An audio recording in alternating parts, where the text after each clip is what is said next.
We got Gators Breakdown here. We know we're business. Gators Breakdown, because there's never a dull moment in Gator Nation. The Gators Breakdown podcast is ready to go. I am your host, David Waters. Find me on social media at GatorDave_SEC. Jam-packed episode, as all these preview episodes are. Blake Ruffino from RU Serious Sports, where he covers LSU. He's going to join us right here on Gators Breakdown to preview the LSU Tigers. Then after that, I break down the game even more, give my prediction for this one. A tough one for me.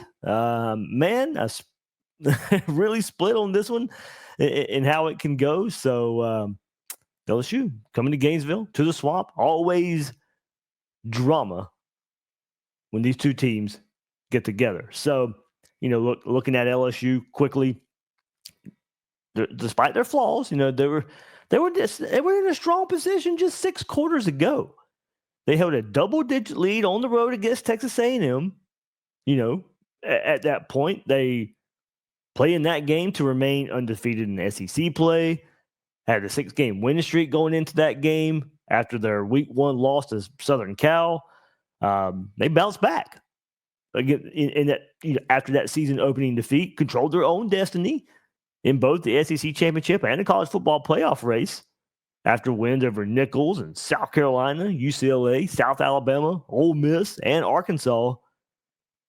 But after that first half against the Aggies, those 6 quarters have not been great for LSU. We're turning the ball over on offense, not stopping running, athletic, mobile quarterbacks. So that brings the Tigers to 6-3 on the season with a trip to Gainesville coming up. LSU has won 5 straight in 8 of the last 10 in this series. Last year's 52-35 win by the Tigers in Baton Rouge, that ran the LSU winning streak to 5 straight over the Gators, the longest for the program in the 70-game series. 6 of the past 7 games in the Swamp have been decided by 1 possession, with the exception coming in 2022 when LSU won 45-35. The last 7 games between LSU and Florida in Gainesville have been decided by a total of 37 points. As we said, always drama, always a good game when these two teams get together. LSU coach Brian Kelly, of course, 2-0 versus Florida, looking to become the first coach in school history to beat the Gators in each of his first 3 meetings. It's got to stop at some point, right? We'll get into it right here. Everybody hit that like button. Subscribe right here on Gators Breakdown, right here on YouTube or your favorite podcast platform. Join Gators Breakdown Plus. Link is in the description. Keep the conversation going on Discord, the Gators Breakdown Plus Discord. Have those chats right there. And also get the ad-free episodes of Gators Breakdown. One more time, link is in the description to join Gators Breakdown Plus. And one more time, guys out there, if you want to keep up with these Florida Gators, download the Autograph app. If you're a fair weather fan, you don't need to listen to this. But look, I know you're right here listening to Gators Breakdown. You're a diehard. So if you're a diehard, download the Autograph app. It is for you. As diehard Gator fans, you can earn big rewards by tuning into your favorite content. Even more from me there, right there in Gators Breakdown. On the Autograph app, every minute you spend keeping up with your favorite team earns you coins. You stack them up, cash them in for everything from signed jerseys to free tickets and more. There's a news feed that gets you caught up on the day's news, a podcast feed so you can listen to Gators Breakdown right there, and other shows right in the app. Everything you need to follow the Gators all in one place. So download the Autograph app right now on the Google Play or the App Store using code Gators Breakdown. Link is in the description because real fans deserve more. And here we are with Blake Ruffino, RU Serious Sports, covering LSU. He joins us right here every year previewing the Gators, the Tigers. I guess I can say it like that, right? Yeah, it doesn't bother me. I mean, as long as you don't bring a live tiger that looks like Garfield the cat in the Tiger Stadium, then I'm going to be okay. Man, what a crazy storyline in the last week or so. I can't take it. I can't take it right now, Dave. I mean, it's one thing to get your brains beat in. It's another thing to get humiliated by bringing in a live tiger. So, yeah, you can say Tigers. Okay, good deal. I wasn't sure if outsiders were allowed to say it that way. So I mean, it doesn't bother me at all. Okay. Not in the slightest. So you're it all didn't even cross my mind until I said it. I was like, oh, yeah, I don't know. Do they like it? Especially after on game day last week, the fans on game day were like, it sucks to be a Florida. We kind of deserve you to say whatever you need to say. You know what I mean? When I'm watching game day last week, that was the last thing I expected. But but it lets me know the hate is there. The hate is there. Well, and it also tells you, Dave, that maybe, LSU and Texas needs to be one of those permanent things that you don't need to get away with. Maybe look, both of these programs, man, I mean, if you think about it, and it's not just in one sport. I mean, Dave, both teams have played each other in national championships baseball-wise. What are we doing here?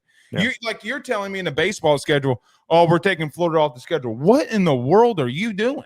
Now, I know this. We're going to talk football here, but I'm just thinking to myself, dude, it was the most watched college baseball World Series of all time, and you're going to take this rivalry away. Get out of my face with this. What are you doing? Oh, the beauties of expansion. Yeah. But no, you're good. That's a long-winded answer to, you can call them the Tigers. All right, let's get to the field, Blake. Of course, honestly, we just got what's the vibe coming out of last week? Had blowout loss to Alabama. Both teams coming off blowout losses, of course. But talking LSU here, blowout loss to Alabama. What's the vibe? Kind of seem like the team's at a crossroads right now. Yeah, Dave. You made a joke when I came on your show last year about Blake. Stop coming on here and saying that you just don't know about the Tigers. And I'm like, well. Here's the truth. Dave, the last 6 quarters, they have been horrendous, right? And, I mean, you look at the A&M game, you look at the Alabama game, they just have not been good. Something has been off. Chemistry has been off.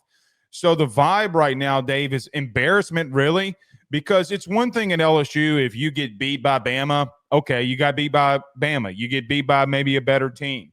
It's another thing to get flat out embarrassed when everybody is calling it a playoff eliminator and then you get smoked, right? And I think I think fans are mad. They're embarrassed. And they're kind of to the point, Dave, at the current moment where it's like, hey, man, we're paying you $100 million to Brian Kelly and you're 9-3 again. Like you're staring a Cheez-It Bowl in the face again. Like that's not acceptable here. So they are pretty upset about where things are at the current moment. That is the current vibe.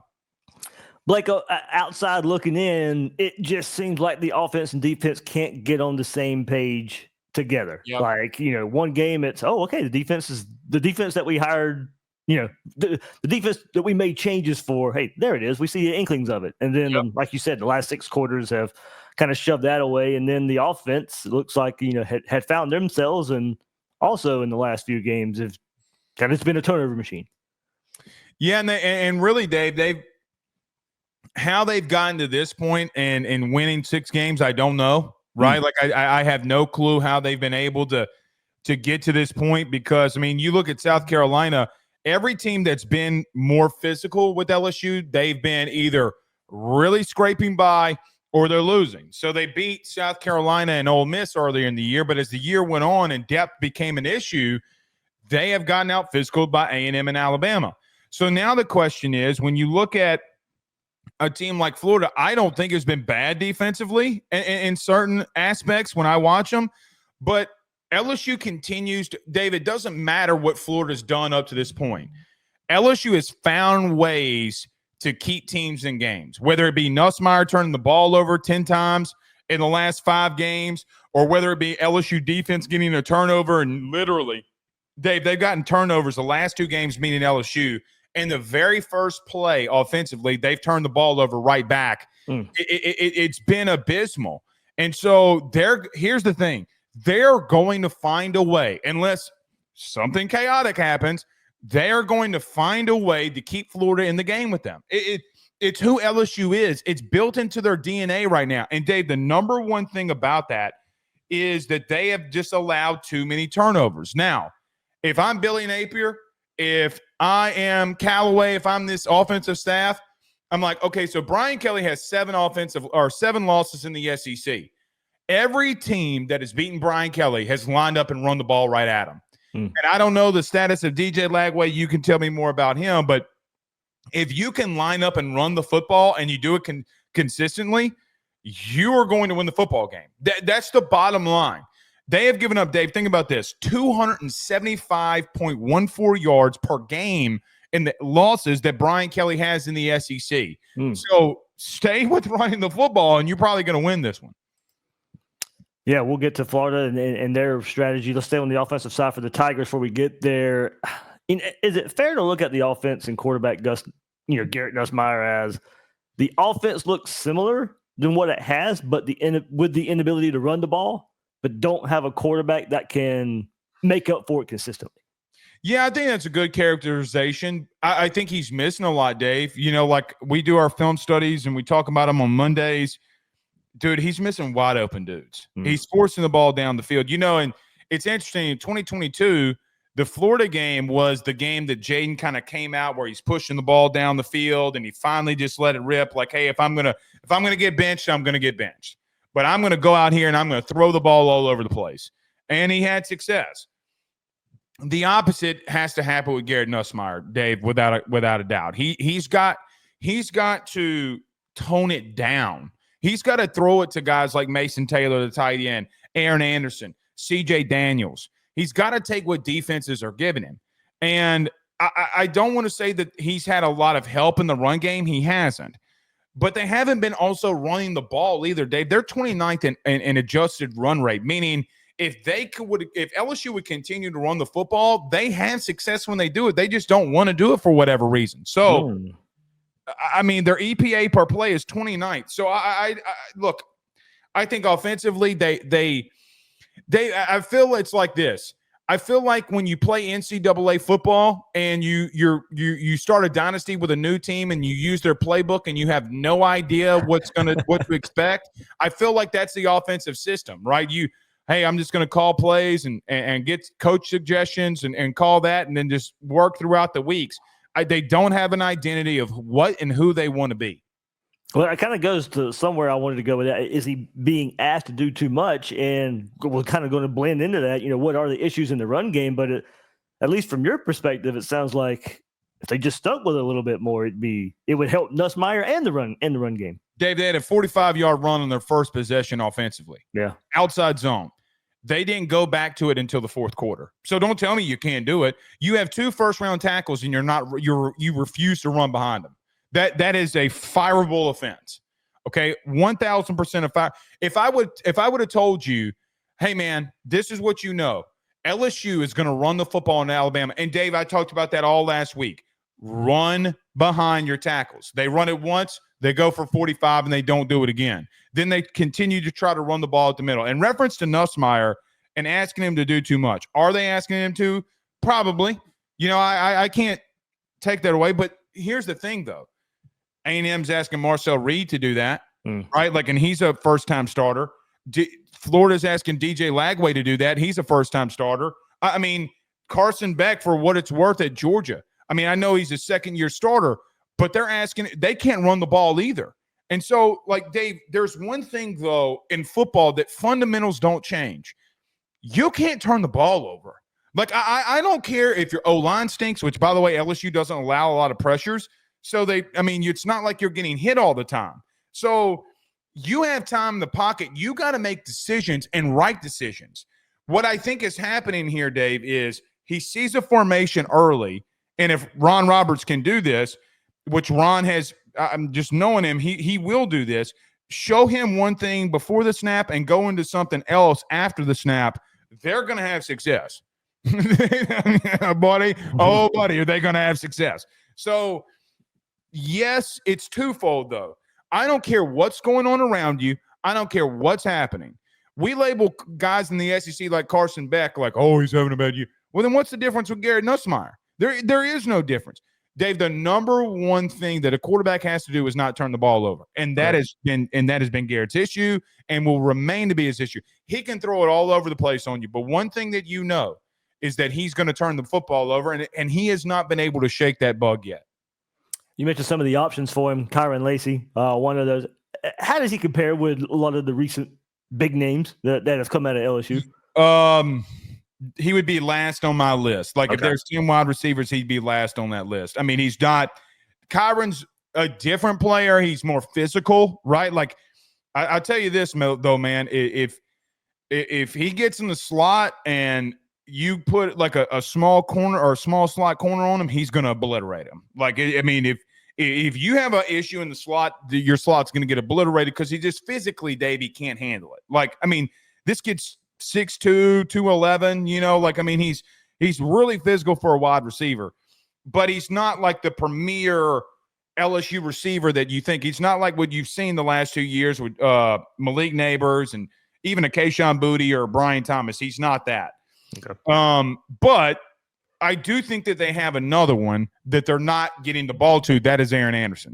Mm-hmm. Dave, he has half the targets that Kyron Lacy has. Okay, but his production's right there with Kyron. Yeah, I saw that. Both of them, I think, around 600 yards receiving, 639, 614, whatever it is. Both in the top 10 in the SEC in receiving yards a game. Yep. Yeah, both in the top 10.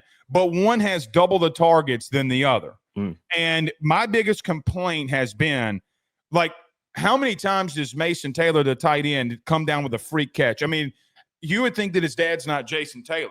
I mean, like, you got to give this kid the football. I mean, Dave, I mean, I'm not trying to be rude to Bama fans, or Bama players or whatever.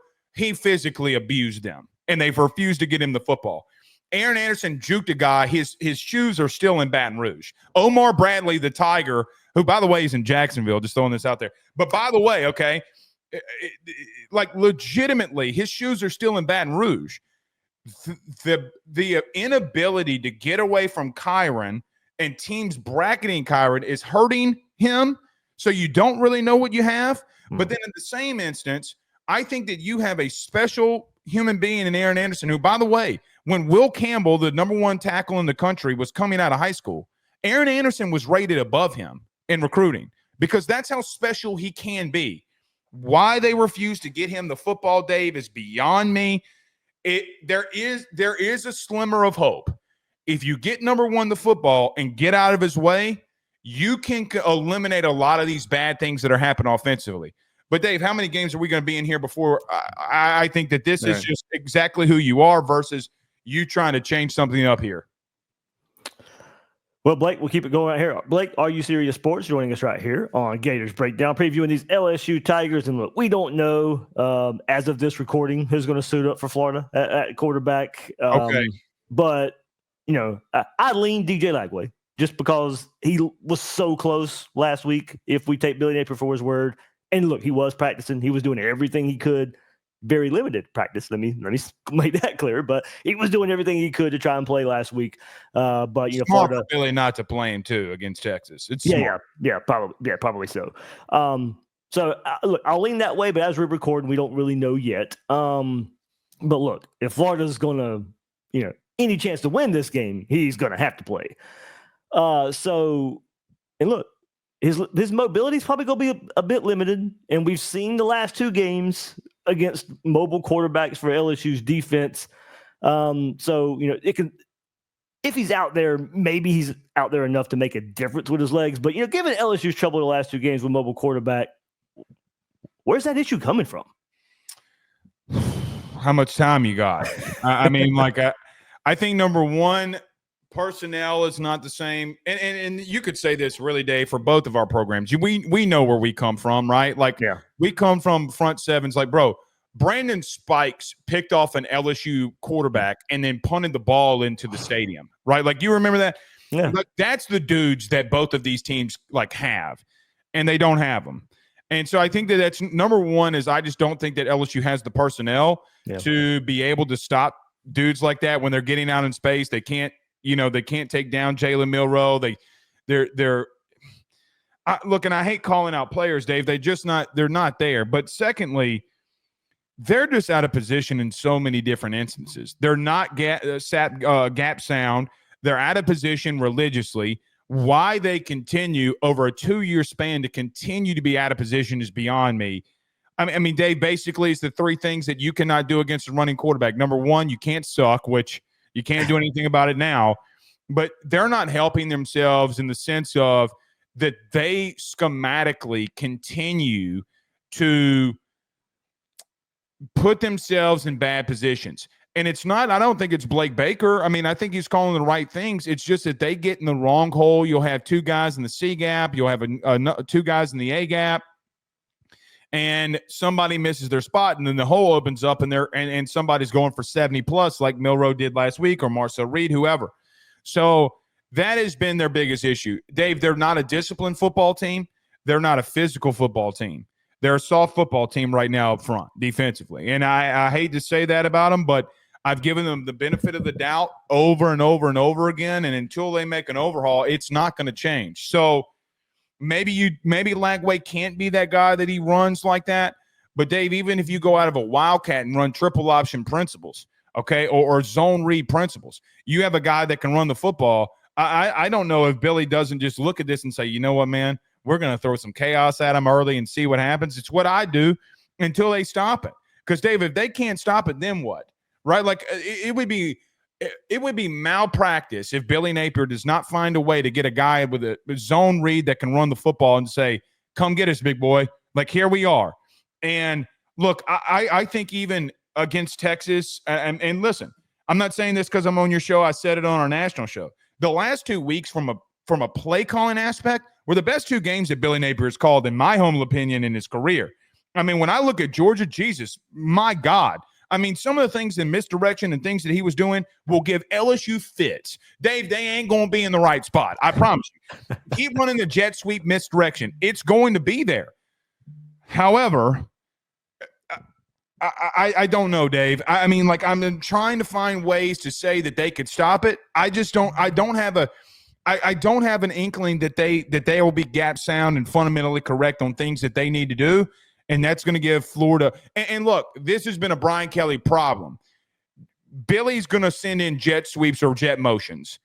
And when they have to communicate, LSU has problems. Look, last year, I know LSU's defense sucked. You scored 35 points. I mean, LSU had issues because they can't communicate. So, Dave, all the things that you did a year ago with a non-mobile quarterback in Graham Mertz, even if Lagway can't go, if you give them eye candy – they're gonna get lost. So just be who you are, and you're gonna be. I promise you, you're gonna find a way to be in this game. Yeah, I'll still question how far they can take that with Warner at quarterback, but look, Lagway, who knows how mobile he can be, and that's not really his game, but he certainly has enough to make a difference with his legs. Right, it's just not something he wants to lean on, but the ability, I'd run him 15 times. But the ability might be there, and we'll see how healthy he is. And it's funny you mentioned Wildcat and stuff too. We did see an inkling of that last week versus Texas with Jaden Ball coming in and running the Wildcat. Of course, part of that with Aiden Warner being the quarterback. So. Do it this week, Dave. They can't stop it. I'm telling you. I'm telling you, they can't stop it. You do that, you might win this football game. I'm going to take your word for it there. You mentioned Blake Baker coming from Missouri. What has been his fingerprints on this defense? Getting after the quarterback. If you're a lame duck, I mean, look, let's call it what it is. They single-handedly made A&M bench Connor Wiggman. Oh, yeah. Right, and so – if you sit in the pocket, Dave, the one thing is for sure they will get after you, and that's how they ultimately beat Ole Miss until Lane at the end he finally figured it out, and then by then it was too late. I think that look, they have been good getting after the passer. I do think Corey Raymond, who Florida fans know, I think they've been a little bit better in their secondary. The problem with saying that they've been better is, Dave, that they're not, it's not like, they were 115th in the country last year in passing yards allowed. So it's not like, he's made a drastic impact, but what kind of drastic impact are we talking about here? So I think that playing a lot of man coverage, when you have a guy that just sits back in the pocket, they've been a lot better, clearly. So that has been their vocal point. They've been able to stop the run if you're just handing the ball off. Running backs have not been able to get anything on LSU over the last, really this season. Rocket Sanders or last week with Jam Miller and the boys or A&M or anybody. They haven't been really able to get things established. But it's just been that there are going to be times, Dave, that they have moments and times where they're not in their right spots and they have no idea what to do, and it just kind of snowball effects on them. But if there is one footprint, they've been a little bit better in coverage, and they've been a lot better. They're top 10 in the country in sacks. They've been a lot better at getting after the quarterback. Yeah. I was going to ask you about Corey Raymond. You went there anyway. So, hey, look, you do your own show. You know the storylines, how we're going to cover this thing. Right.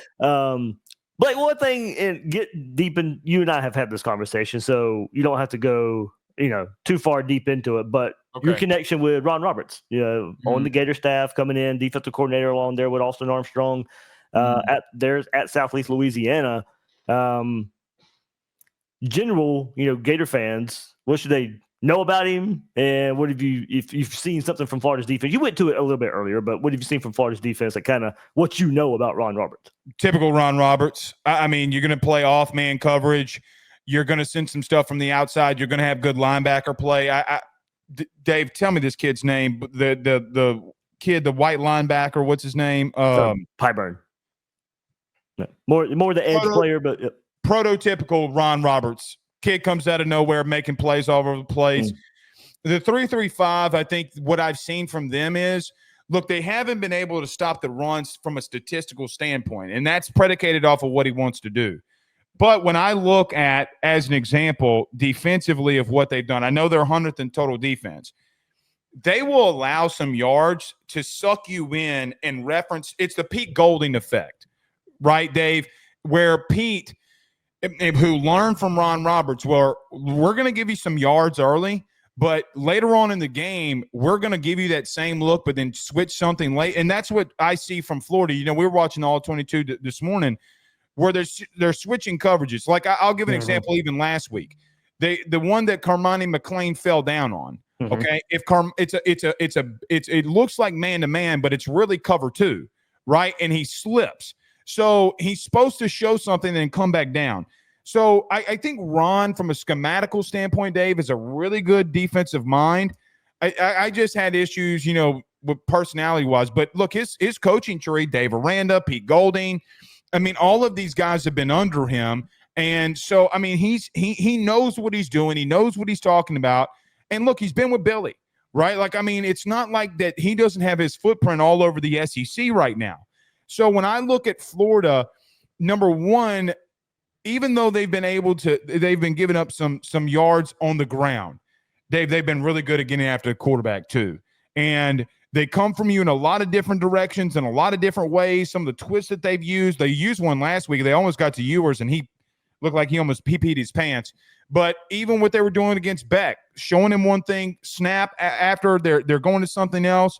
So, Dave, that's who Ron is. And look, if you're a quarterback and you're making a decision before the snap happens, which is Garrett Nussmeier, then Ron's going to get after you. So it's a really good matchup, I think, for Florida, for what Ron wants to do in and out throughout the game. Okay. All right. Last thing, Blake, I wanted to get an outsider perspective of this. You also live in the state of Louisiana, so you've heard a lot about Billy Napier, his time at Louisiana. Yep. What are your thoughts? Last week, Scott Strickland comes out. We're going to retain Billy Napier. Right decision, wrong decision. Not looking at it from, oh yeah, I'm glad they kept Billy Napier because we beat him every year. But look, right. From from your perspective, what was the first thing that popped in your head if Florida's bringing back Billy Napier? My first thought was, who all told you no for you to stay with him? Now, you could tell me more than anybody. Does the Golden thing affect this, right? Like this, does some institutional things affect this? Dave, I'll say this. I as someone who covers a team that has a rivalry with Florida, I don't like when games aren't good, right? Mm-hmm. I don't like that Florida and LSU are where they're at, because the 2007, the 2008 games don't happen. Like those games are pinnacle LSU versus Florida. So I don't understand it. Like, I didn't understand, like, why are you not moving on? And from Scott Strickland's standpoint, it's like, look, man, I mean, when are you going to get this one right? Like, when are you going to find a guy that can come in here and make Florida football great again? And I'm not trying to be political. I'm just meaning, like, you know what I'm trying to mean here. And I don't see the Florida that I've grown up accustomed to seeing, Dave. I really don't. And it's a shame in a lot of ways. But it's good on them for not overreacting. They made a mature decision in the sense of, look, man, we're going to give him another year. And maybe it's because of schedule, Dave. Maybe, like next year we don't want a first-year head coach, but to come in here to something like that, maybe they're wanting to give Billy another shot here. And look, this is what I say. It's the Sam Pittman effect, too. It's like good guys. Like Billy's a good dude, right? Like you can hang out with Billy and talk to Billy. He's a good dude. Good guys don't get fired when it's a 50-50 decision, right? Yep. And so it's the Sam Pittman effect. I don't think it's the right decision, Dave. I think that they should have moved on, but who told you no? Like, did you have a conversation with Kurt Signetti? Did you have a conversation with Lane? Did you have a conversation with some other guys around the country? And if you did, what did they tell you, and what do you need to do?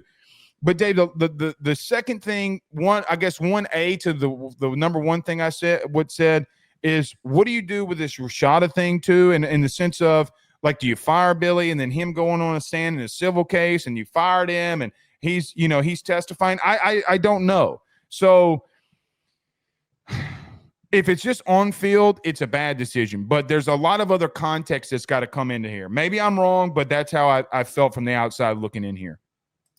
Yeah, I get that angle for sure. We talked about the buyout, not really wanting to pay that, and then all the money teams have to pay next year when the revenue share comes in, and that's factoring in.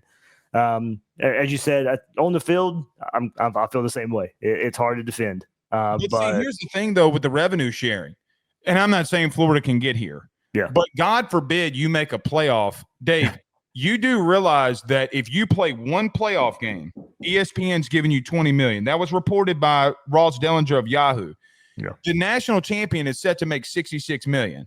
So look, man, I mean, if you make a playoff here, if you're getting to a national championship, I mean, there's so much more revenue that you're getting from that, Dave, that, I mean, I get, like, I'm so tired of teams telling me, well, it's too much money. Well, then don't give them that type of contract.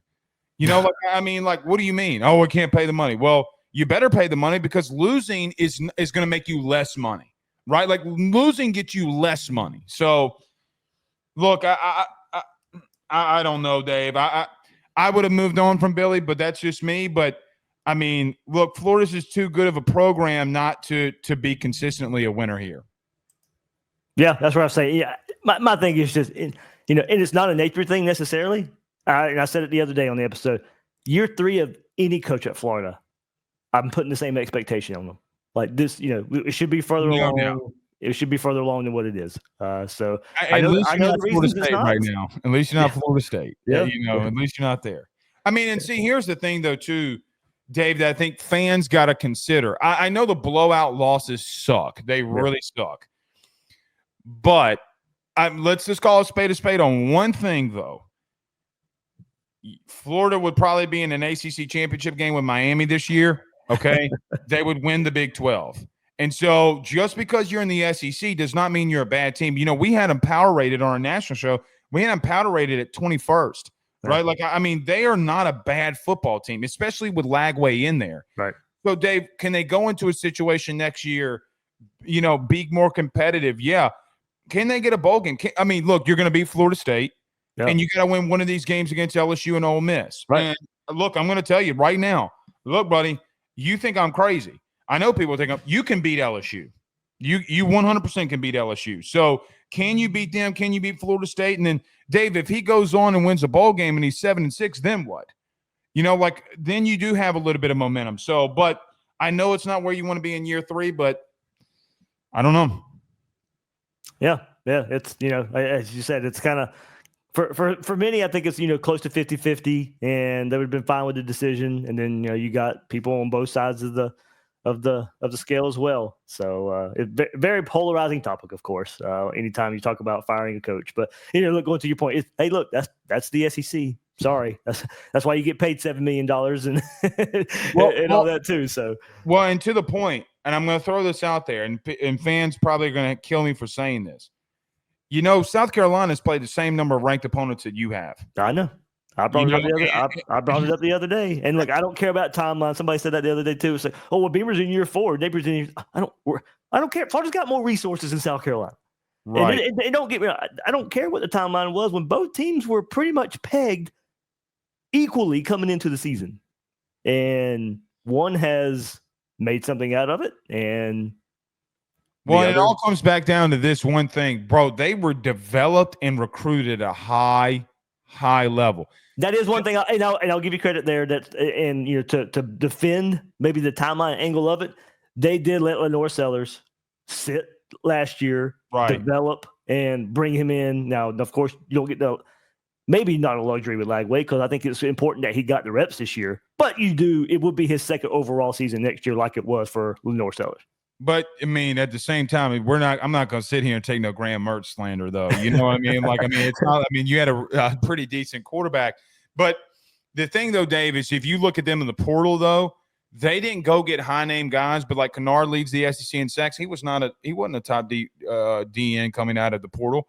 Yeah. What was it? Kilgore, maybe one of the safeties. Kilgore. I mean, brother, he is Eric Berry incarnated. I mean, he will light you. Ask Kyron Lacy what Kilgore will do to you. All right. I mean, like they've recruited at a much higher level, but there's no reason you can't be there where like South Carolina is right now too. Yep. All right, Blake, good stuff. I know you covered the SEC as well, everybody. So if you don't want to just listen to specific Tiger talk, Blake does cover the SEC as well. But give us some more info on that if they want some SEC talk. Yeah, AYS Sports. If you want LSU, AYS SEC. We dive into the SEC, and then Ruffino and Joe shows where we just talk college football year round. Me and my co-host Joe. Two Italians yelling about college football, Dave. It's the Italian version of what you'd see at a bar. So we just got done yelling, actually, ironically, about South Carolina and Missouri earlier this morning. So okay. I mean, we'll see, I guess. But that's where they can find us, and on Twitter at AYS Sports. All right, Blake Ruffino right there, guys, previewing these LSU Tigers. Florida LSU coming up on Saturday. Blake always does a good job covering LSU, and look, I've heard it from a lot of you before. He always makes us feel like we got a chance in this game. Well, Florida does have a chance in this game. You just heard us discuss it. We'll get into it even more right here with my thoughts and predictions. So let's take a look at some stats here, and we'll start with Florida's offense versus LSU's defense, and we'll come back around to the stats though. So Florida's total offense, 73rd in the country, 12th in the SEC, 383.3 yards a game. Total defense for LSU, 367.3. So very similar there. LSU giving up 367 yards a game, Florida 383 yards a game on offense. Scoring offense, Gators scoring about 28 points a game. Scoring defense for LSU, giving up about 25 points a game.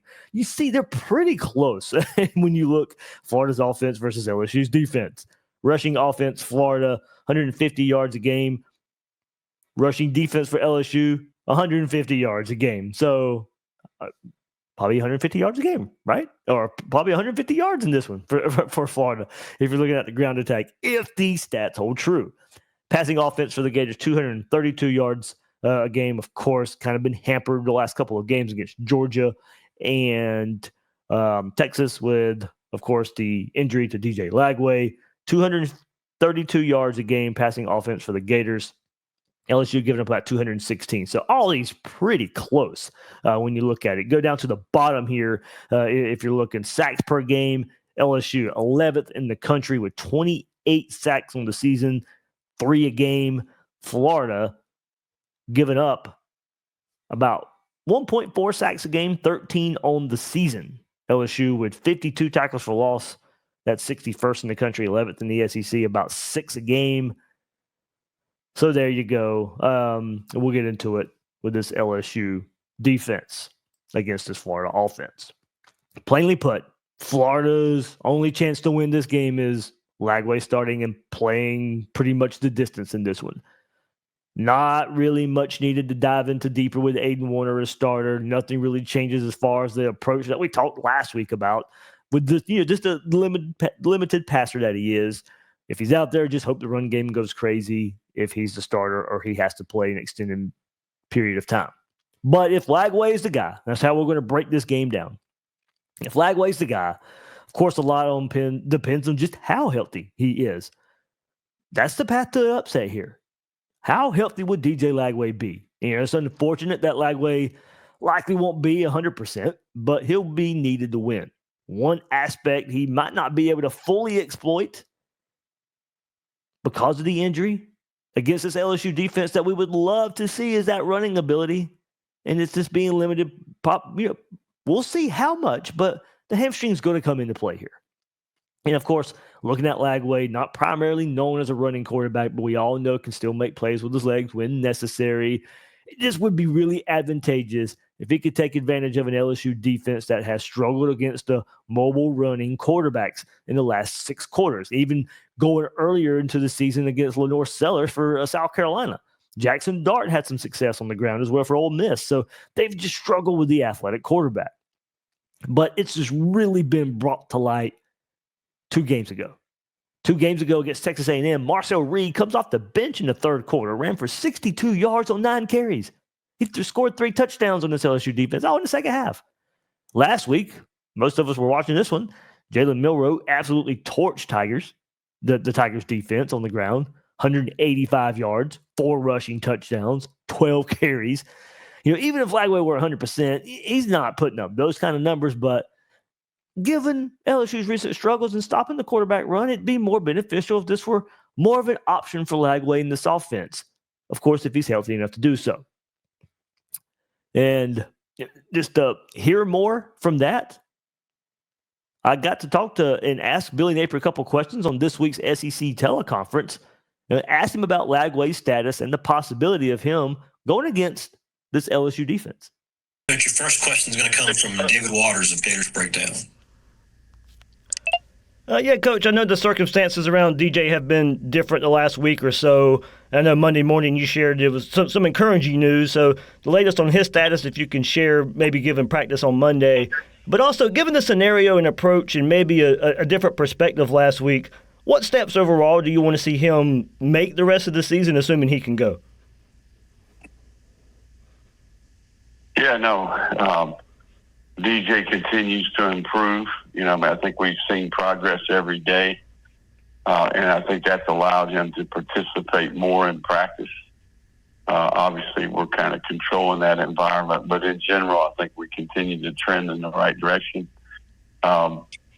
Look, I think DJ gets better every day. He's obviously gained some confidence because the more weeks that he prepares, the more reps that he gets, the more experience he gets. And then certainly, he's just learning what it's like out there. I think when you're a young player and you haven't played a lot, there's some uncertainty about what the games will be like, right? So now that he knows, he's learned the value of preparation. He's learned the value of practice habits. And then obviously he's navigating what it's like to, work your way through injuries at this point. So all these things are good for him. He'll continue to get better. And I've been impressed with the way he has approached meetings, practice, the film study that he does independent of our staff. I think being around Graham has also helped him in a lot of ways. So in general, just continue to soak it up and apply what you learn every day. If I can get one more, looking at LSU and their struggles with mobile running quarterbacks, how do you balance that with, given DJ's scenario? Yeah, no, I think obviously, given their structure and the way they play defense, obviously one of the ways to neutralize that is to use the quarterback, right? So you've seen a number of teams do that. Obviously, our situation's a little bit different, but overall, we're going to do what we need to do to manage DJ and his injury situation. Okay. Thank you, Coach. Look, LSU does a great job pressuring the quarterback, so it's going to be interesting to see just how Lagway can move to escape the pressure. I don't see many, if at all, design runs, of course, to protect him. You're hearing Billy Napier talk about that. So the key to his mobility will be when and if he can avoid the pressure LSU brings. LSU's going to bring pressure. They've done it all year. They create pressure just with their front. If Lagway can be just fine in that department, it's an added bonus. It's hard to see. We just don't know enough about how limited he's going to be with this injury. Not a great zone defense under Blake Baker and Corey Raymond for LSU in the passing game. So they live in man. Do they live in man? Do they live in man defense just to get away from the zone? But at the same time, if they want to live in man, it suits. That's their strong suit and coverage. But if Lagway can run a little bit, it's going to make them susceptible in the quarterback run game. They got their backs turned to Lagway, and we know they're going to send receivers down the field in that department. If Lagway can move better than maybe we think, there might be some runs there. If LSU feels like, well, we can't play zone defense, we can't play it very well. So let's play man. We don't know what Florida's injury situation with Elijah Badger is going to be at the time of this recording. Hopefully Florida can get him back and him being a downfield threat. And look, if they want to man up on him down the field, that might leave some running lanes for DJ Lagway. It'll be interesting to see the chess match there for LSU. But also with this injury for Lagway, and you heard Billy Napier saying that he's learning all this learning he's got to do. Now he's learning how to recover and play with injury. Where's he going to be at mentally? Is he going to trust himself to run? Obviously, he'll have to feel physically well first and feel well enough to run. But if he does feel that way, will he trust it mentally? And I think we'll see in this game just how far along he is physically and or mentally with this injury. And then going back to Blake earlier, I do think Florida's traditional run game should have some success. Hopefully Montreal Johnson's back and Florida can go 3 deep at the spot. And hopefully he's that Tennessee game version that we saw a few weeks ago. So LSU will bring pressure. They will create pressure. The run game needs to be there, help control that pressure, get the play action game going, and try to build the explosives off of that. If the Tigers can just tee off on Lagway, maybe his acceleration may not be the best. It may not be an ideal scenario with as much pressure as they can create. So really a lot hinges, even if Lagway plays. Just how healthy is he? Can he still make some of the plays where he can escape pressure, keep plays alive? We don't know.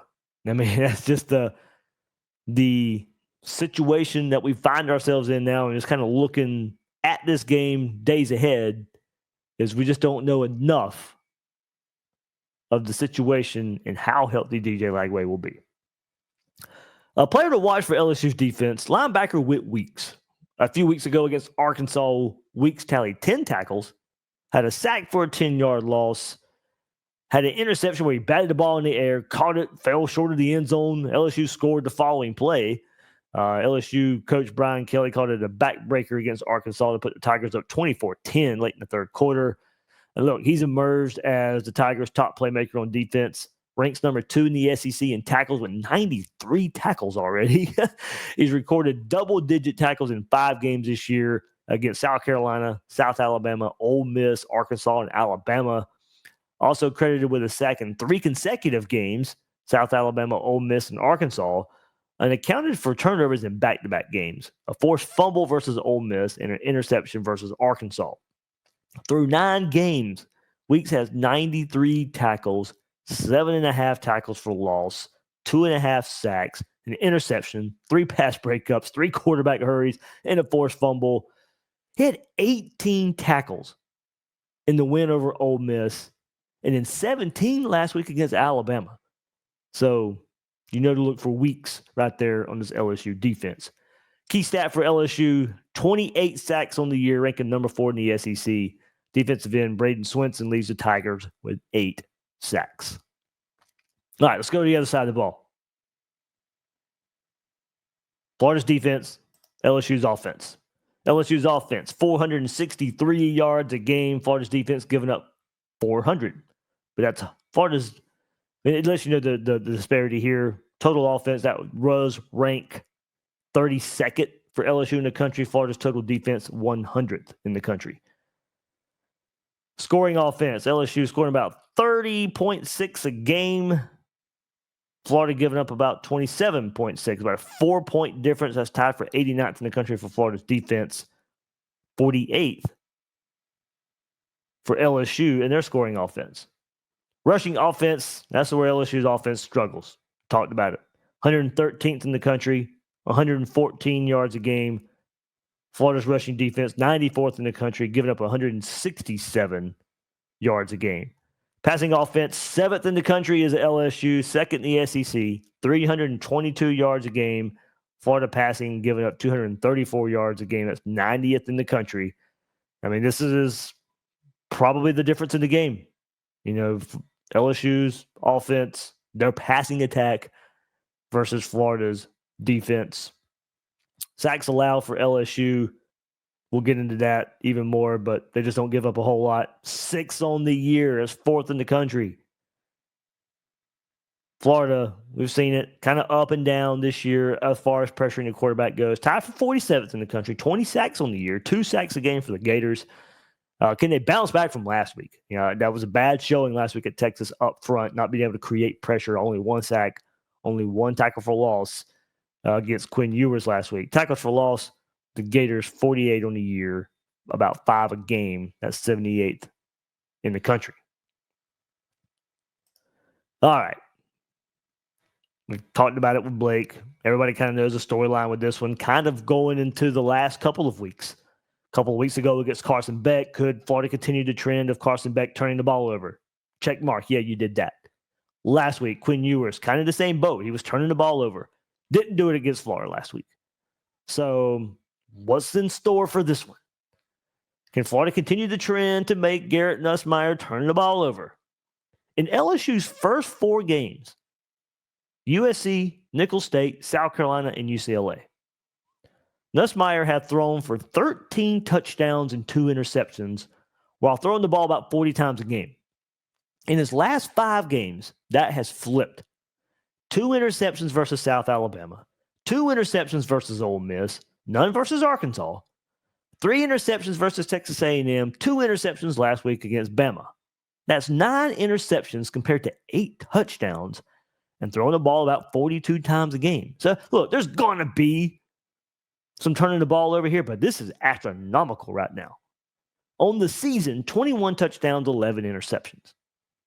Going to be very interesting because you're going through the air is how you're going to beat this Florida defense. I think looking at this matchup, I still think Florida can do enough in run defense. I'd be shocked if LSU comes in here and just runs over Florida.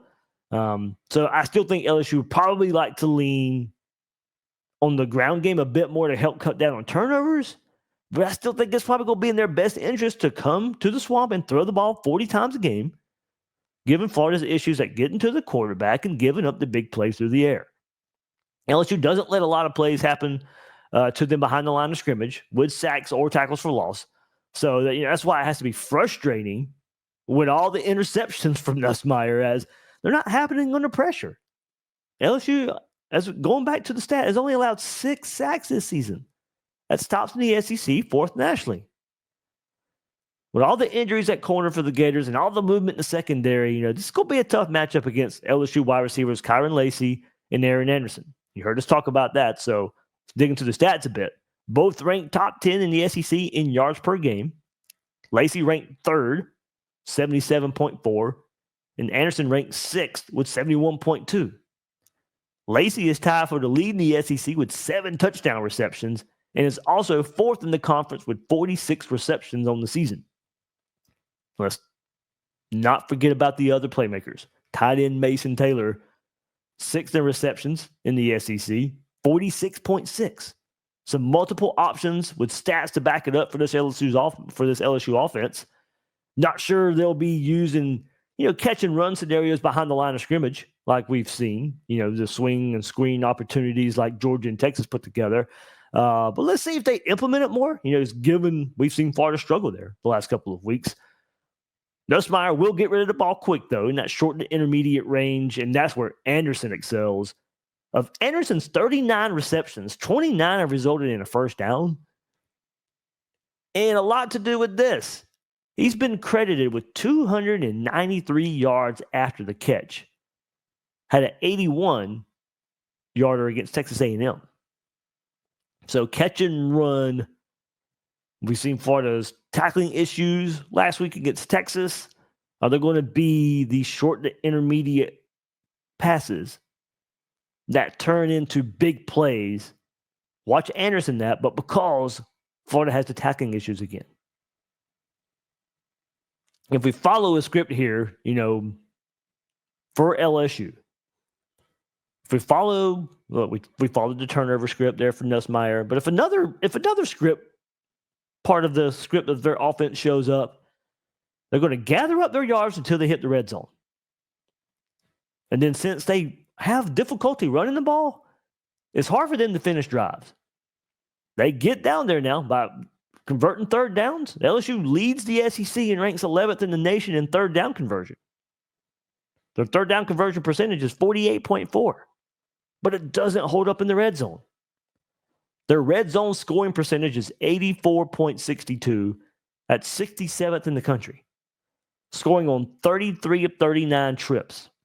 And you break it down further, their touchdown percentage is 61.5%, scoring 24 touchdowns on those 39 trips. That's 74th in the country. So they're racking up their yards till they hit that 20-yard line. Man, look, that's where not using or not relying on their run game really hurts them most. As Blake said, there is potential there with Caden Durham. You dive into him a little bit, he leads the Tigers in rushing, 471 yards, 6 touchdowns on 81 carries. He's averaging 5.7 yards a carry. You can see why Blake said that. He's averaging almost 6 yards a carry, and he's not getting the ball enough. That's ranked 4th in the SEC among running backs with at least 50 carries. Highlights this year include performances of 8.9 yards per carry versus South Carolina. We know about their defense and their defensive front. He had 9 yards a carry against them. 18.3 a carry versus South Alabama. So, okay. Still, 18.3 is kind of ridiculous. 4.8 versus Arkansas and 7.9 last week versus Bama. So he can be an option out of the backfield in the passing game as well. 18 catches, 202 yards with 2 touchdowns there as well. So, we've seen Florida's run defense struggle earlier in the year, got better in that middle stretch of the season. Texas did some, they did whatever they wanted to last week, throwing the ball or running the ball. Can Florida bounce back there? I thought they did an okay job against Georgia a couple weeks ago. Still, there's not many injuries up front for the Gators. So you can't really fall back on that excuse there. And the only excuse you can kind of fall back there too is, okay, well, maybe offenses now, since they're throwing the ball a little more balanced. A lot of guesswork going on for this Florida defense. But just need a strong performance up front. Need to continue LSU not being able to run the ball. And look, I can see, with this one, just LSU just sticks to what they've been doing this season and just bomb away. Pressure hasn't really affected Nussmeier this year. He hasn't faced a ton of it anyway. So for Florida and the defense, play into that. If he's going to excel under pressure but still throw picks when there's not a whole lot of pressure, drop back into coverage. Continue to see if he'll give the opponent the ball. It worked versus Carson Beck to an extent. Not so much last week versus Ewers. And as you heard Blake say, confused us with those, we've seen Florida incorporated a whole lot, those confusing simulated pressure looks. Keep it up. Everybody sees it with Nussmeier right now. He's just not good after the snap. So confuse him with who you're dropping in the coverage. And we saw Florida almost get a pick in that scenario last week with George Gums dropping in the coverage. Would have gave Florida great early field position, but we've seen that a good bit during this defensive turnaround. After that first bye week, we started seeing more of the simulated pressures, the pass rush packages, and loading up the line of scrimmage and still only bringing 4 guys. Other guys dropping back into coverage, confusing the quarterback. If Nuss continues to do what he's been doing, Florida's probably going to get a couple picks. Key stat right here. LSU 23-2 under Brian Kelly when reaching a 30-point mark. LSU is 5-0 this year after going 10-1 in 2023 and 8-1 in 2022 when scoring at least 30 points in a game. Here's the kicker. LSU has won 12 straight games when scoring at least these 30 points. So there's your benchmark. 30 points. 12 straight games that they've won when scoring 30, and they don't lose many of them when they do. So they can kind of know there. That's what to look for. Prediction time. Oh, man, I'm telling you, yeah, DJ Lagway playing you, of course, yeah, I think raises the hope here a good bit. In the end, I'll sigh. I still think I'm not quite 50-50 on this one. You guys know my 50-50 rule. So I'm like 51-49 LSU here. I think they make enough plays in the passing game to pull this one out 31-24. So they get that 30-point mark. They win another one by hitting 30. I'm torn on this one. Had Florida been in the situation of having a healthy Lagway and him taking snaps fully against Georgia and Texas and learning from all these snaps, building on all those reps, I'd probably go Florida. But his first game back, limited, and him playing makes me want to pick Florida. But I just think the Tigers outscore the Gators here. They'll hit a big play late. That'll be the dagger. I think their passing attack will be the difference in this one against Florida's secondary. And look, also, I got to see Napier beat a capable team before I'll pick it. That's probably where, okay, I'm 50-50 on everything else. I'm going to slant it towards LSU because of this reason. I got to see Billy Napier coach a good game against a capable opponent before I'm going to pick it. There is no reason in looking at it from that angle that I should pick a win given what we've seen against the quality teams and just can't break through. So maybe I'm too harsh. Maybe I'm too critical in that regard. What's the fun in not having the hope part of it? Well, I got to see to believe. The hope is going to come from, after a while, it just keeps lower and lowering. You got to build it back up. I can see Florida winning this game. I think it's a game Florida can. But a limited Lagway, I don't know if there's enough to make up for it on the sideline. Can there be a game plan to build around it? Can you make sure you do everything you need to do from the coaching aspect to win this game? I got to see to believe.